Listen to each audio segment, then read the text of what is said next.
حضرت فاطمہ رضی اللہ تعالی عنہا نے فرمایا ہے کہ اللہ کے نزدیک سب سے بہترین عورت وہ ہے جسے کبھی کسی غیر محرم نے نہ دیکھا ہو اور نہ اس نے کبھی کسی غیر محرم کو دیکھا ہو۔ حضرت محمد صلی اللہ علیہ وسلم جب عبداللہ ابن مکتوم نابینا کے ساتھ حضرت فاطمہ کے گھر پر حاضر ہوئے تو حضرت فاطمہ نے نظریں جھکا لی اور پردہ کر لیا، تو محمد صلی اللہ علیہ وسلم نے فرمایا کہ فاطمہ یہ تو نابینا ہے۔ تو فاطمہ رضی اللہ تعالی عنہا نے فرمایا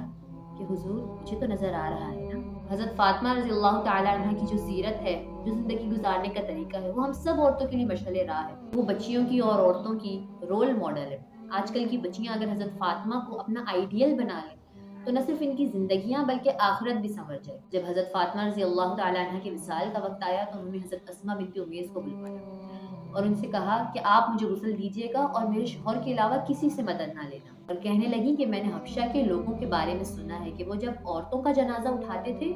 تو اسے لکڑیوں سے ڈھانپ دیا کرتے تھے۔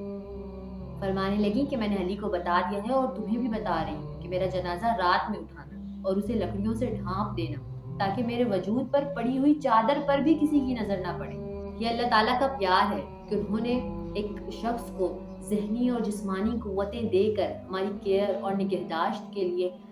پیدا کیا اور ہمیں گھر جیسی باعزت جگہ دی رہنے کے لیے جس میں ہماری حکمرانی ہوتی ہے، اور وہ شخص باہر سے کما کے محنت سے ہمارے لیے لے کر آتا ہے۔ کیا یہ اللہ تعالیٰ کا پیار نہیں ہے؟ اگر اس کو بالکل الٹ کر دیا جائے کہ آدمی گھر پر بیٹھ جائیں اور گھر سنبھالیں اور عورت باہر جائے اور محنت کرے تو کیا یہ ناانصافی نہیں ہے؟ لیکن ہمارے معاشرے میں اس ناانصافی کو آزادی کا نام دے دیا گیا ہے۔ سورہ بقرہ میں ہے وَلِلرِّجَالِ عَلَيْهِنَّ دَرَجَةٌ، وہ جو درجہ ہے وہ اس لیے ہے نا کہ دنیا کا کوئی بھی انتظام ایک اتھارٹی کے بغیر چلایا ہی نہیں جا سکتا، پھر سارا نظام الجھنے لگتا ہے کیونکہ پھر ڈیسیژن میکنگ میں پرابلمز کریٹ ہونے لگتی ہیں۔ اور پھر وَبِمَا أَنفَقُوا مِنْ أَمْوَالِهِمْ، وہ اپنے مال میں سے بیوی اور بچوں پہ اور گھر پہ خرچ کرتا ہے، تو جو خرچ کر رہا ہوتا ہے نا اس کا دل چاہتا ہے کہ گھر کے فیصلے میری مرضی کے مطابق کیے جائیں، اور پھر شوہر حضرات بیوی کے ہاتھ پر خرچہ لا کر رکھتے ہیں گھر چلانے کے لیے، تو پھر بیوی کو بھی چاہیے کہ وہ ہر کام اپنے شوہر کے مشورے سے کرے۔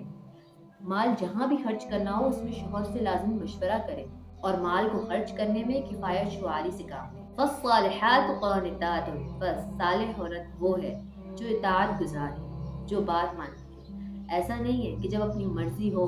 جب اپنا دل کیا تو بات مان لی، نہیں، نیک عورت تو وہ ہے جو اپنے شوہر کی اطاعت گزار ہوتی ہے، اس کی فرما بردار ہوتی ہے۔ اور اس بات کی وضاحت نبی صلی اللہ علیہ وسلم کی اس حدیث سے کی جا سکتی ہے، مومن کے لیے خوف خدا کے بعد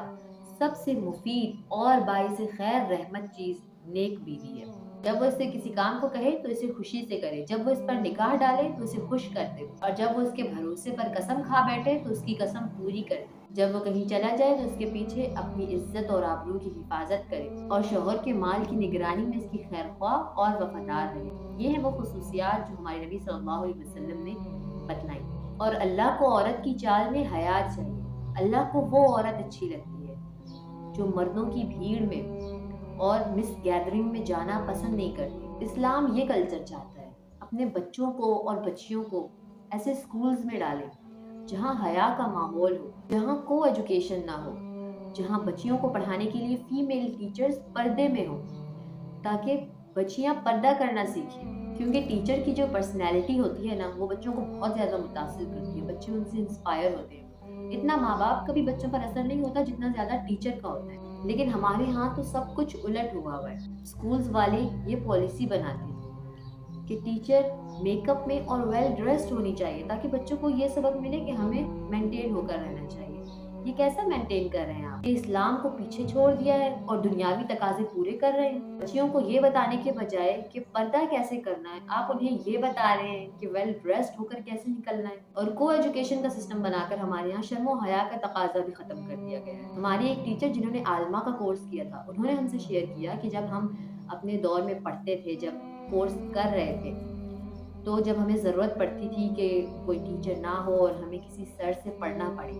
تو ساری بچیاں حجاب میں اور عبائے میں ہوتی تھیں، اس کے باوجود آگے پردہ لگایا جاتا تھا اور پھر وہ اپنا ٹاپک پڑھاتے تھے اور سمجھاتے تھے اور پھر وہ وہاں سے چلے جاتے تھے۔ لیکن آج کل عجیب ہی ماحول ہے،